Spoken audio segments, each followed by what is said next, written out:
Hello and welcome to Let's Talk with Bishop R.C. Blakes. R.C. is an author, empowerment teacher, and the proud pastor of the New Home Ministries of New Orleans, Louisiana, and Houston, Texas. His message circles the globe. His conversational and candid approach to challenging content makes him a relevant voice to all generations. Get ready for a life-changing transformational conversation.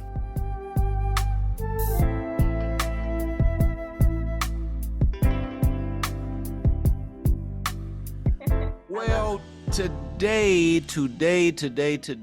I have my beautiful little niece, and I use the term little affectionately because she's like the baby, but she's a very grown professional woman all at the same time.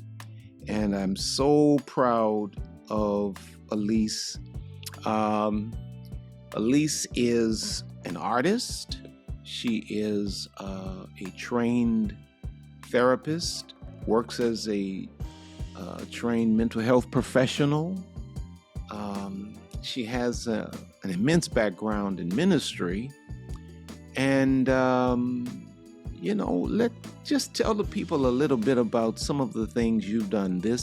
Last year, I had the opportunity to watch Alise on stage with Kirk Franklin, Marvin Sapp, Fred Hammond, Clark Sisters, and the list goes on and on and on and on. And a couple of years ago, I had the privilege of being a part of some of the graduation ceremony as she graduated from college, and now she's, I'm telling your whole story. I love it. Go keep talking. I have my niece Alise Moore with us today, and so you tell the people, since I just took over telling people your whole. I love it. So first of all, my uncle RC has been in my life for many years since I was a teenager.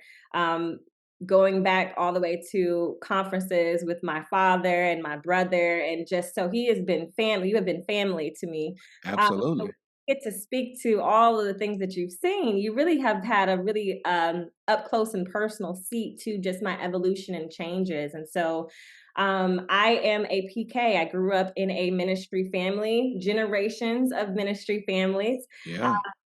And I am also an artist. I am also a licensed therapist. And so with my artistry, I, of course, create my own music, but I did have the honor last year to go on the reunion tour with Kirk Franklin and a lot of the other artists that you named, which was such a huge honor because these were some of the most pivotal artists in my, that you could say influenced me and inspired me growing up. And Fred Hammond, oh my God, like, his music alone and commission and all of the things, it really added to who I am now as a creative and as an artist. And so last year, what a lot of people were able to experience was the fusion of the mental health as well as the music and seeing what it looks like to pursue or be considered both and not just either or. And so while it takes a lot of discipline and it's sometimes challenging to juggle all of the hats, last year was a really important and special year that I think a lot of people were able to see me doing all of the things or a lot of the things that I'm really passionate about. And so, yes. Well, and like you say, I've had the amazing privilege. Your father, I consider a brother. He's my brother, and therefore your brothers. You're my niece and my nephews. As great as you guys are, and all of the amazing things you all are doing as a family. To me, you are family, and from the very beginning, I've watched you grow up from what was this beautiful little church girl to this amazing Christian woman, this Renaissance woman that is this and that, and I remember distinctly when I looked at you and I realized that my little niece is now a young woman and she has She has her own mind. She has her own direction that the Spirit of God is bringing her in, and she's unapologetic about it. And it was a beautiful thing to watch. I forget who this person is, but the quote goes something like this: "The genius in the room is the one that is most like him or herself." And the point of that quote is, genius lies within all of us, but the majority of us choose to conform to the norms rather than dig into the individual identity that God has put within all of us. And so when I look at you, I think of that quote: "The genius in the room is the one who is most like herself." And when I see you, though you are around a lot of strong personalities for all of your life, you are one of the persons that when I look at, you're just Alise, you know, and it doesn't matter where you are, who you're around, you're the one that's most like yourself. And so now we get a chance to, the world is getting ready to get a chance to really experience the genius that is you. I've had a chance to listen to some of your music. Woo! And that's all I can say, you know, that's all I can say, because I'm your uncle. You know, the world is going to be like trying to figure out how they can get an interview, how they can get a phone call. But, you know, I'm going to be on speed dial. Always. And that's all I can say about that. And that's not just blowing smoke. Alise, you're just absolutely amazing. But as you know, my platform is has been followed mostly by women. It still is, but a lot of men are beginning to tap into my message as well. And you recently sent something to me for me to kind of peruse, and you wanted to get my thoughts on it. And it's an ebook. Yeah. And when I was on an airplane, and I read through the whole ebook while I was on the plane, and I texted you from the airplane, you know, something to the effect that this is absolutely amazing, this is genius, and we need to do something, because the messaging I know will benefit the people that tune into, you know, to my channel and want to hear what I have to say. So I don't mess it up. What's the title of this ebook? It is called A Quick Guide, Discovering Your Identity Among Strong Personalities. Wow. And so what prompted you to, I mean, I can guess, but what prompted you to write this particular ebook? Yeah, I think, well, kind of going back to what you said a second ago, I think there's a severe case of groupthink that has taken the world just by by force. And based on my experiences, how I grew up, like you said, I really was raised and reared by some really alpha, strong personalities that were very sure of their path. Um, and very sure of the paths of those around and that were connected to Yeah. them. Yeah. I And grew up in that environment too. absolutely. And it's not, it's easy to, when you have experiences like this, or if you're on the outside looking in, it's easy to demonize it. But what people fail to realize is that people who are brought up in like the family business, whether that is ministry, whether that is actually a business, a mom and pop shop, whatever it is, there is a line that is expected to follow in these footsteps. Correct. When you are born and you are, in church terms, when you are offered back to the Lord, a lot of times the patriarch and matriarchs of those families already have an idea that this child of mine is going to preach, is going to sing, is going to play an instrument, is going to do something. It might not be preaching. I never felt the pressure to preach, but they're going to do something that continues the legacy. And the legacy is what we do as a family and what we do well. Well, this gentleman right here, That's my father, right? Yes. Yes. And he told me who I was going to be probably around 12, 13 years old. Absolutely. He And told me who I was going to be. it was the norm. It Yeah. wasn't that your father was trying to be abusive or, not look at who you really are. No, it was culture, it was the norm, and it was the time and age that you grew up in, and it even ran over into me growing up. And so Absolutely. with that, it came so much pressure to perfect the characteristics, the personality, the charm that aided in growing and developing the family business. And while so much of the stuff was just great lessons and things that I could absolutely use for the rest of my life, there did come a point where I felt like I was butting heads with the standard and with the expectation that was placed over me. And what I felt was maybe God leading me in a different direction. And the truth is, I didn't know if it was so much that God was leading me in a different direction, or if it was that God was trying to cultivate different gifts and passions in me that could absolutely still benefit the family, but looked different from what the family expected it to be. Well, I kind of relate to that because, I grew up in a family of preachers, Yes. and, they were all pretty much very charismatic, much like your father and your brother, very charismatic hoopers, can move a crowd.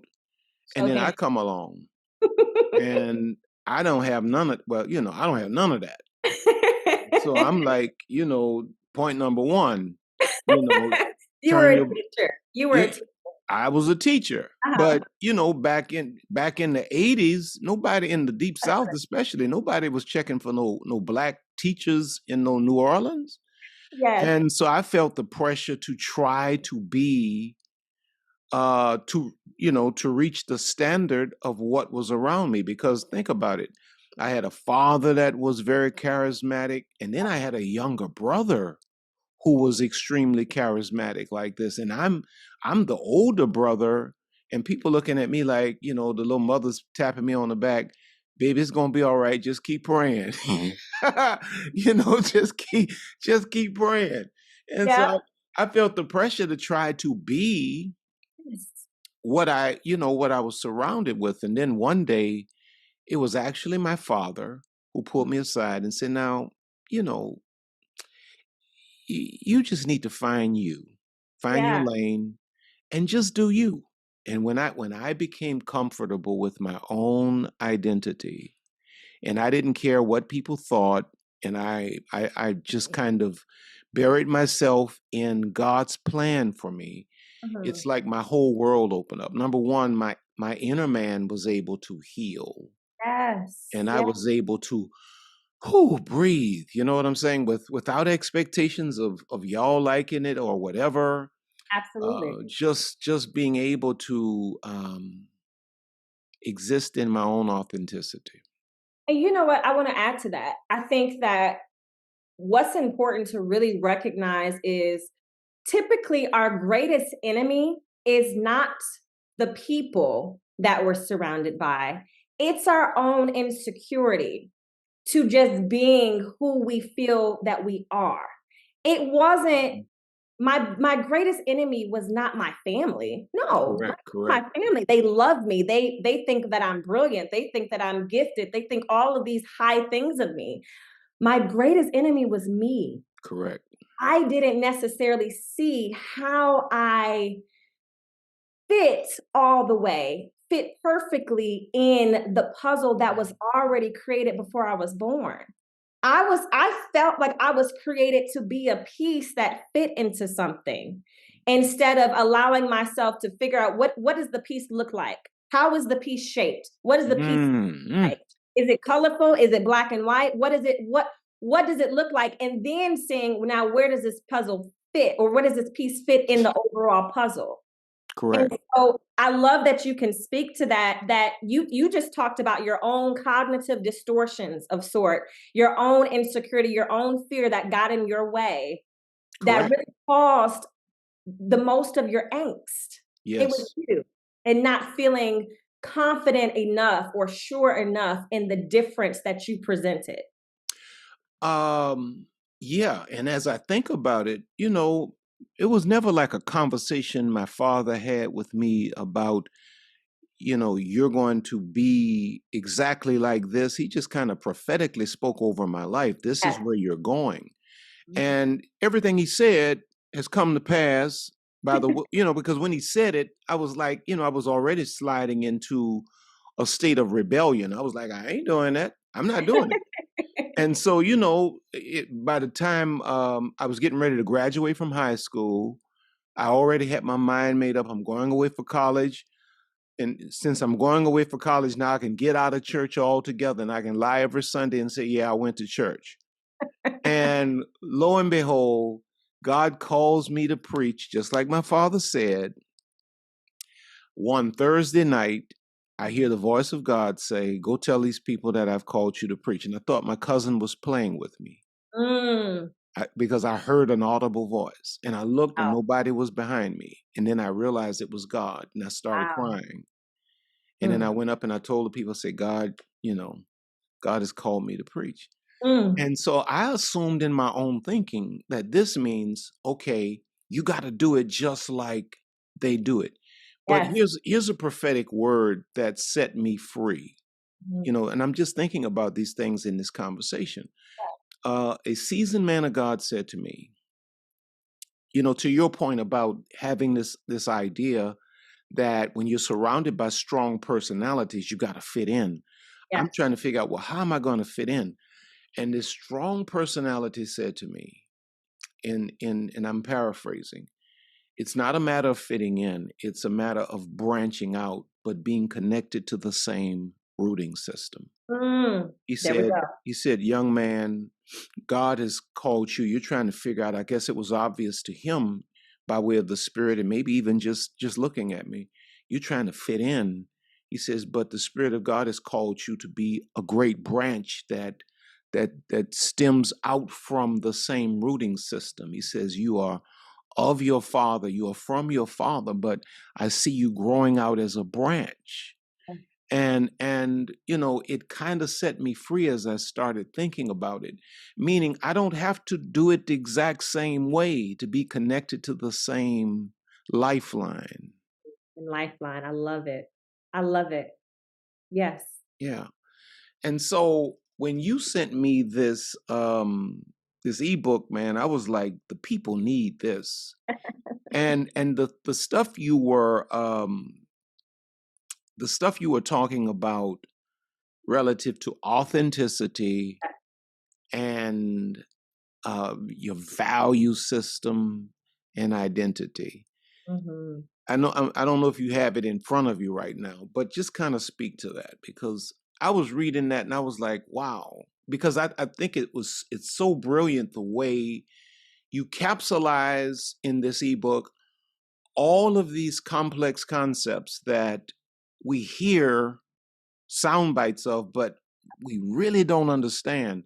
But the way you explain it and break it down in this ebook, it's like, you know, a person that may have no college at all can read this thing and understand these concepts and how they work together to build this thing out called authenticity.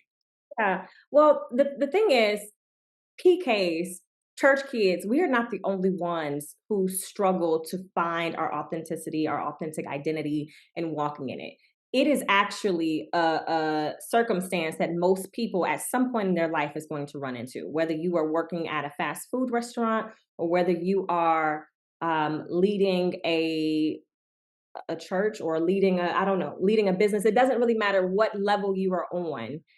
People are always struggling a lot of times with authenticity and identity. And I wanted to create something from a clinical perspective, giving people step by step Mhm. ways to just start discovering who they are. And when I think of authenticity, the way that I define it, or I would say probably a lot of people would define it, is when you are able to be true to yourself and when you are able to be honest with yourself. There is effort that is required, that it takes to actually walk in who you are. It is not something you are just born and voila, I know exactly who I am. No, it is something that you have to pursue. You have to seek it. You have to embody it. You actually have to practice it. Wow. It's an art to being and an art to becoming. When you are actually aligning yourself with who God created you to be, it's trial and error. And so one of the first steps that is important or required in order to ever find yourself is to first figure out, identify, what are my values? The things, when we think of values, what are the things that drives me, that fuels me, that speaks to me, that I connect with? For me, it's genuineness. So regardless of whatever room I'm in, it doesn't matter if I'm in the room with politicians, it doesn't matter if I'm in the room with artists, it doesn't matter if I'm in the room with preachers, I am going to show up in as genuine of a manner as possible because it's true to me. And for some rooms and for some people, that might not be enough. Correct. And I have to be okay with that. That's not my room. That ain't my room, and that's not my role, because I'm not for everybody, and that's okay. But when it comes to understanding values, I created a worksheet in the ebook that just gives a list, and it's not an extensive list, but it is a brief list of what I deemed as important values. Some of it is honesty, some of it is humility. And there's a plethora of things that you get to sit with and identify, is this important to me? A value is not the same as a goal, but a goal is something that you can create, a plan of sorts that is in alignment with your values. And if you can start creating goals and spaces and dreams, and you are aligning your purpose with your values, because technically, or if you're aligning your goals with your purpose, you would be aligning yourself naturally with your values. You know, as I was reading this, and I'm kind of looking at it even as we're talking, but as I was reading this on the airplane, I just kind of reminisced, and I realized that there were seasons in my life that I created goals that were not aligned with my values. Yes. And so they stressed me out. You know what I mean? These goals stressed me out because they were not innate. They were not authentic. Yes. You know, and so back to your point again, finding you, discovering you is like trial and error. So through the process of trial and error and elimination, I started realizing, establishing all of these goals and developing all of these plans, because I think this is what people want from me, or this makes me look a certain kind of way in the culture, is not working for me personally. And then I just kind of, after a long time, started realizing I need to do the things that I really appreciate and the things that are really important to me, not necessarily the things that are important to you. Yeah. And so if you can create your goals around or rooted in your values, you will naturally be on a track towards purpose. Let me just read. You don't mind if I read some of this from the... Not at all. Go ahead. Go ahead. Here's where you kind of like give this list. You say this is not an extensive list of values, but it's a starting point to get your wheels turning. And here's the list. Acceptance. To be, is that a value for you? To be accepted as I am. Attractiveness. To be physically attractive. Autonomy. To be self-determined and independent. Now, I noticed here that you have certain of these values like color-coded. Like some of them are white, others are, I guess, are the ones that are in white, are these like your personals? I didn't go that specific. I just wanted the visibility to be very clear. I got you. And I I got want you. each value to stand out as its own. So acceptance and then autonomy, they're not the same. And I want people to be able to see the difference and to be able to really connect with that. Contribution to making a lasting contribution in the world, creativity to have new and original ideas, dependability to be reliable and trustworthy, duty to carry out my duties and obligations. And as I was looking at this and thinking in terms of what I spend a lot of my time talking about, which is relationships and building relationships, if you don't know your values, you don't really know who belongs in your life. Ooh. You don't even know, and if you are a creative or a creator, you don't know who your target audience is either, because you don't know what you value. Wow. Wow, wow, wow, wow. Yeah. Yeah. So as it relates to you, how difficult, how painful has it been? And first of all, let me celebrate the fact that we're having this conversation and you are enlightened at such an early age and stage in your life. And that's not due to your training or your education, because there are a whole lot of mental health professionals that I know who have not actualized. Who are traumatized still. Traumatized. They got office hours and everything else, and they need to be on the couch with somebody else. You know what I'm saying? Okay. So it's not because you went to school.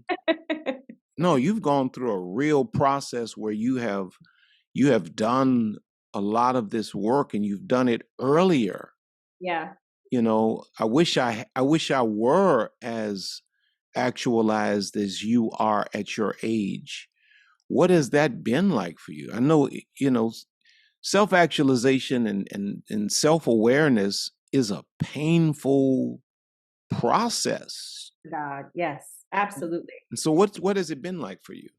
I like the word painful because it has been. It has been very challenging to accept myself as myself, to accept self, to come into agreement with who I am, regardless of if it is good enough, suitable enough, desirable enough for other people. And I think that we don't give enough credit to the inner war and battle that humans deal with. Comes to just wanting to be accepted by people. I don't care what nobody tells you. Everyone has a desire to be accepted, to be loved, to be seen, and to be valued. But when we fear that maybe what we value is not what other people value, it'll cause us to shapeshift within every relationship, in every room that we walk into, every table that we sit at, in order to be good enough for whoever it is that we are desiring to be good enough for. And so while I have everything that's in this ebook, I've absolutely done. I have been on my own journey for years now. I have a therapist. I've had a therapist for many years.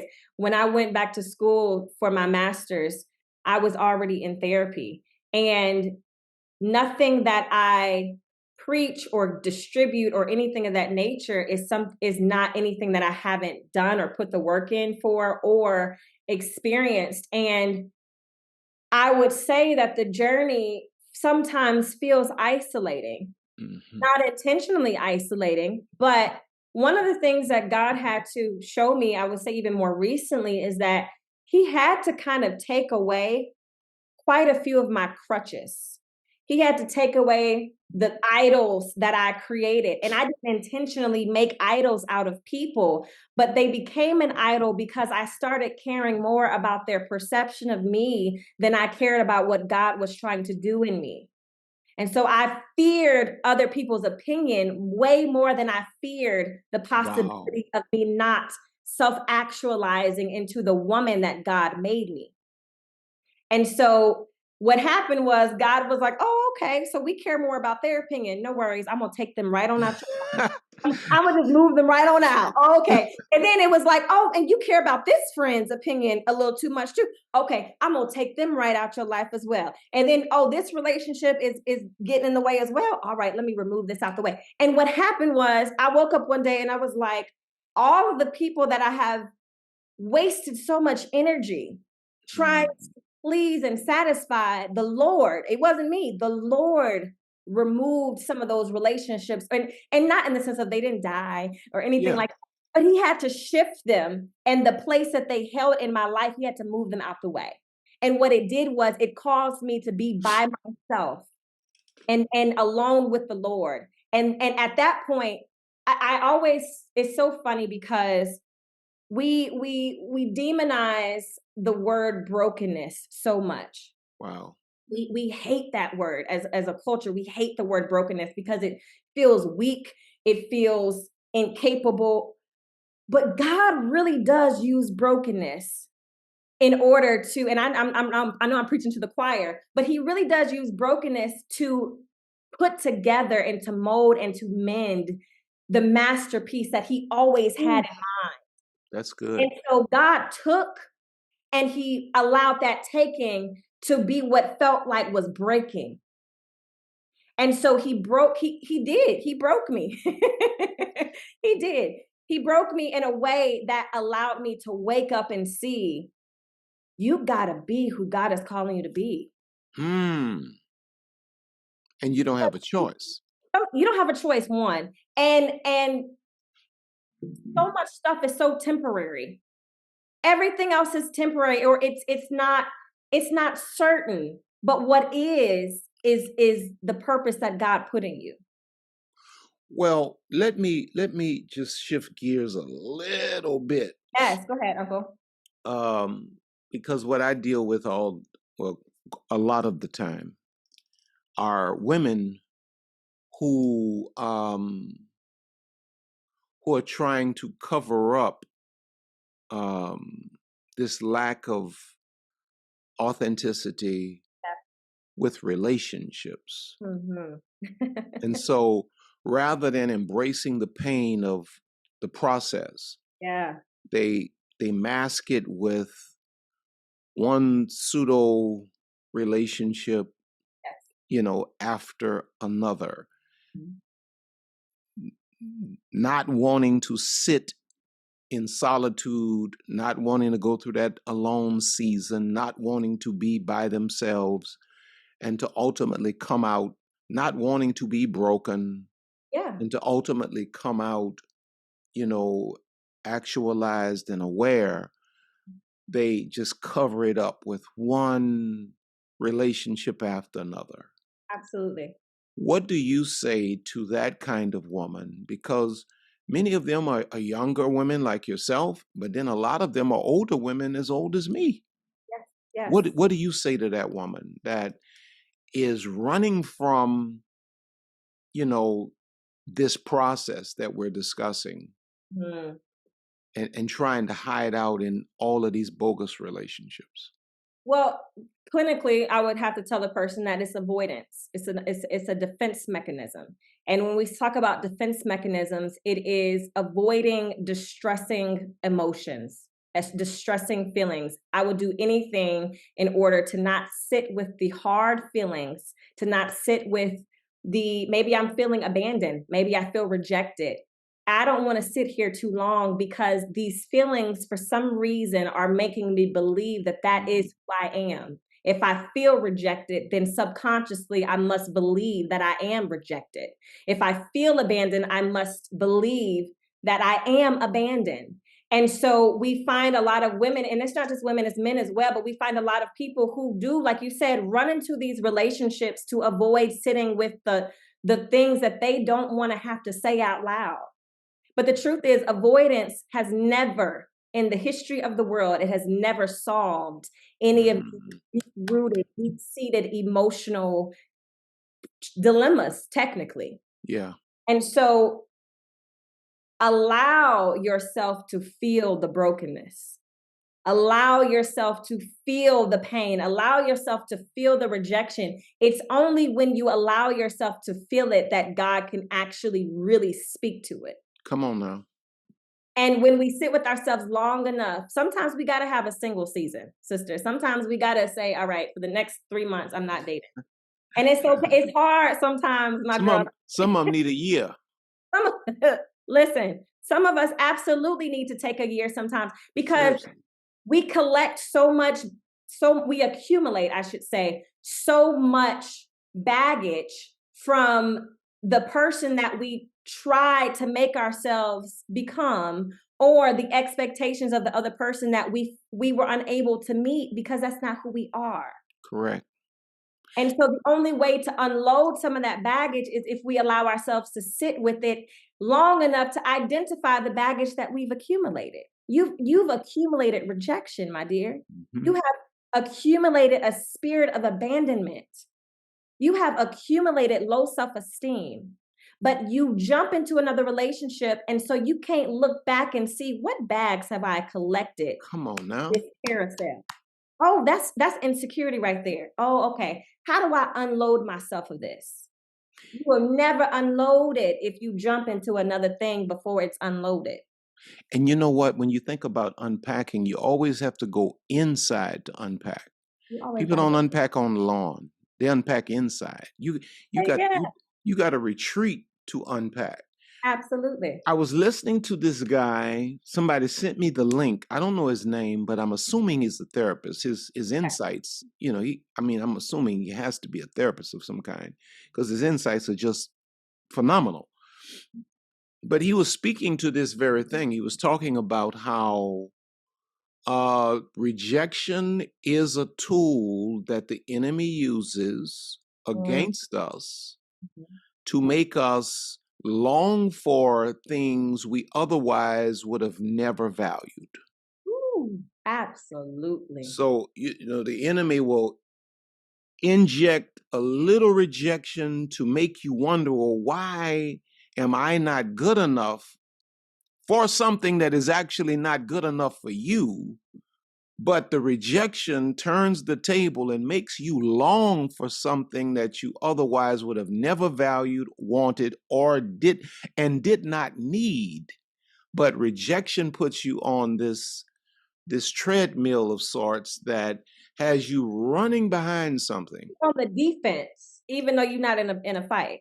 Come on now. Yeah, rejection is spiritual. It will put you on the defense. So you enter every new relationship, whether it's romantic or platonic, you enter it in with this sense of, let me prove something. Let me prove myself. Let me prove my value and my worth, because I have to go in on the defense so that you don't reject me before I get a chance to be here. Wow. So, and I didn't mean to just take it all the way off the rails.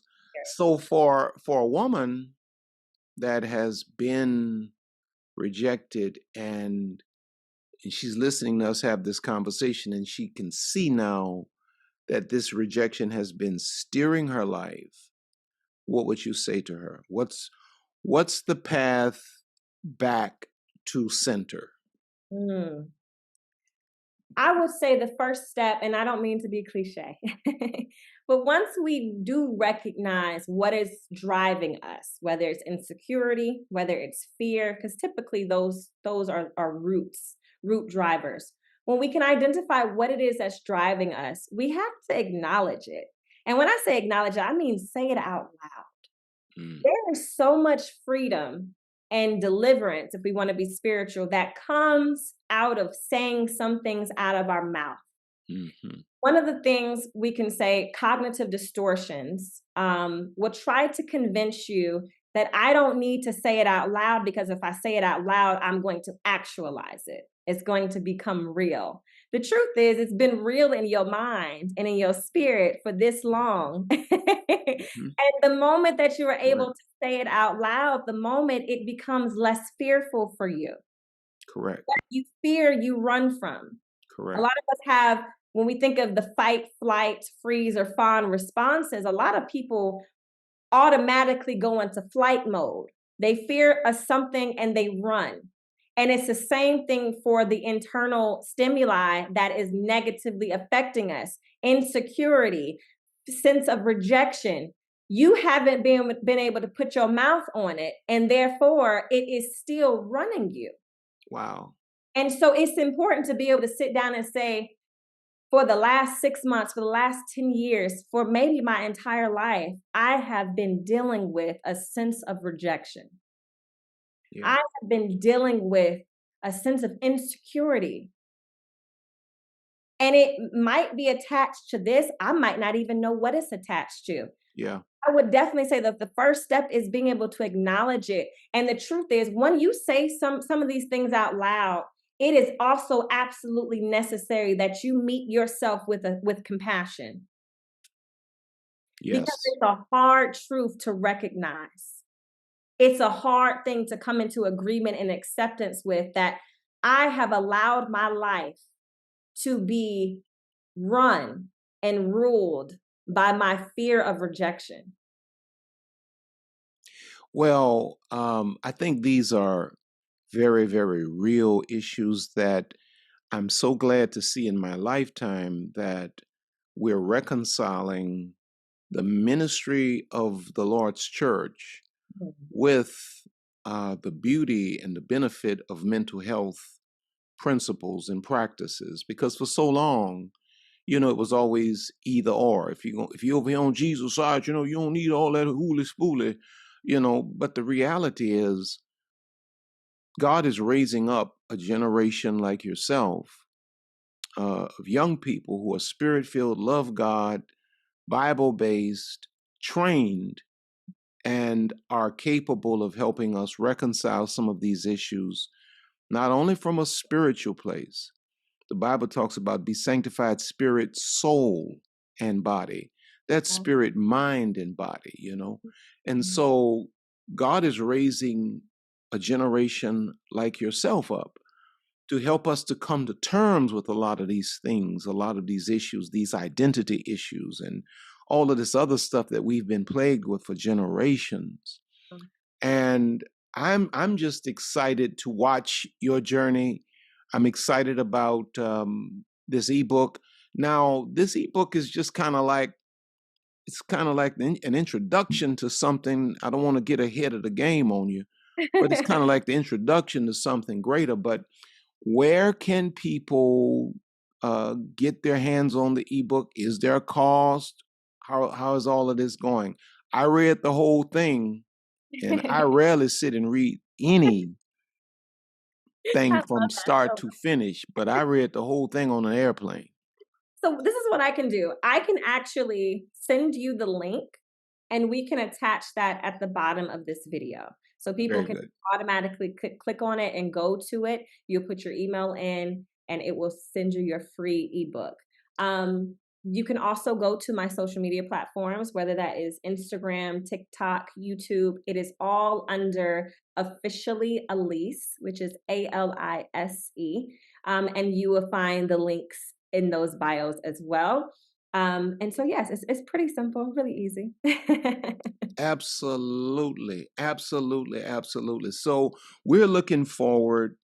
We're excited about what God is doing in your life and the direction that your life is taking musically and in terms of your practice. And we've had some conversation about how God is going to uniquely merge those things.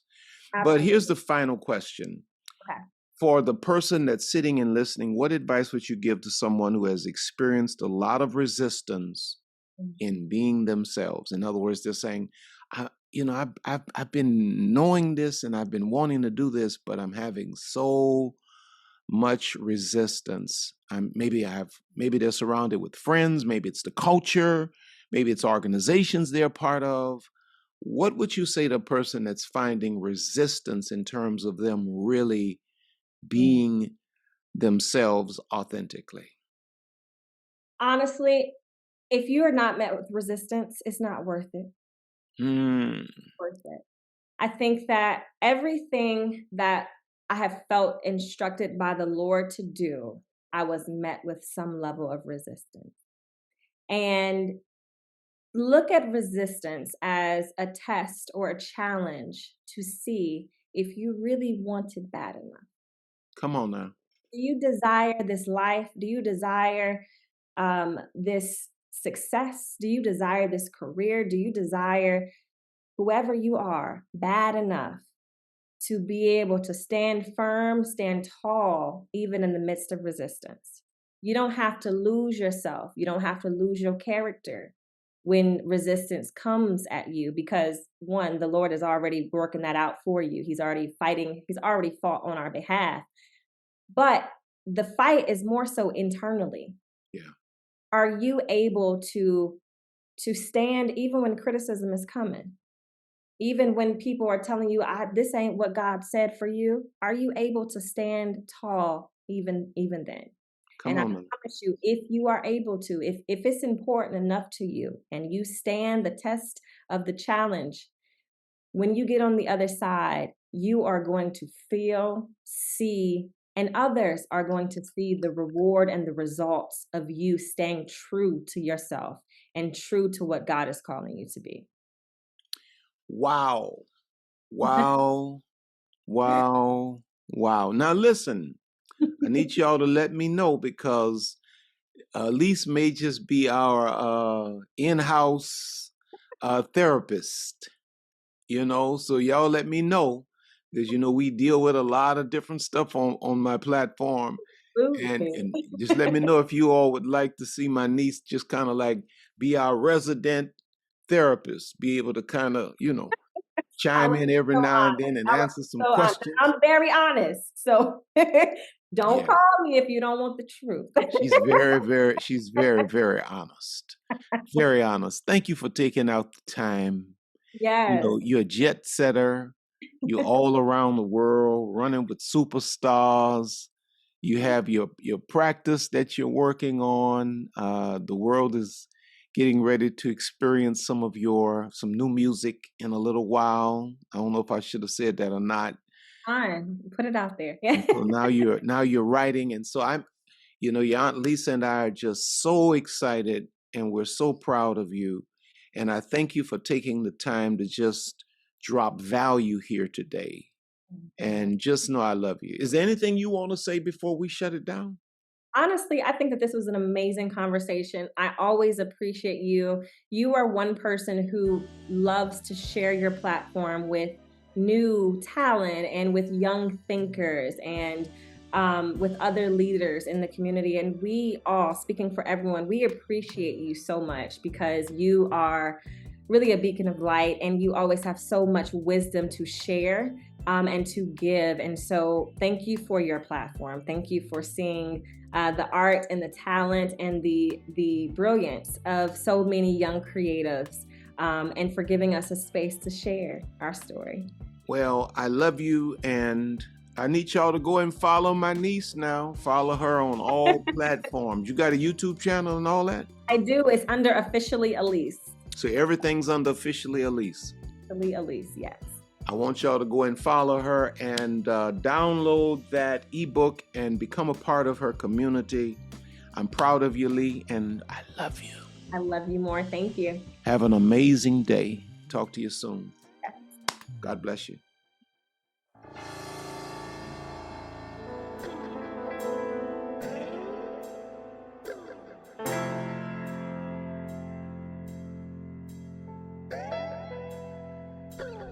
We here at RC Blakes Ministries want to thank you for spending this time with us today. RC and Lisa are always honored to have you with us. Don't forget to reach out to us by visiting our website at www.rcblakes.com. While you're there, you may join our mailing list and receive a free download of The Laws of Manifesting Your Vision by RC Blakes. Also look at all of the online programs by RC. You may find all books written by RC and Lisa. Once again, all of us here at RC Blakes Ministries want to thank you from the bottom of our hearts. And as we always say, see you at the top.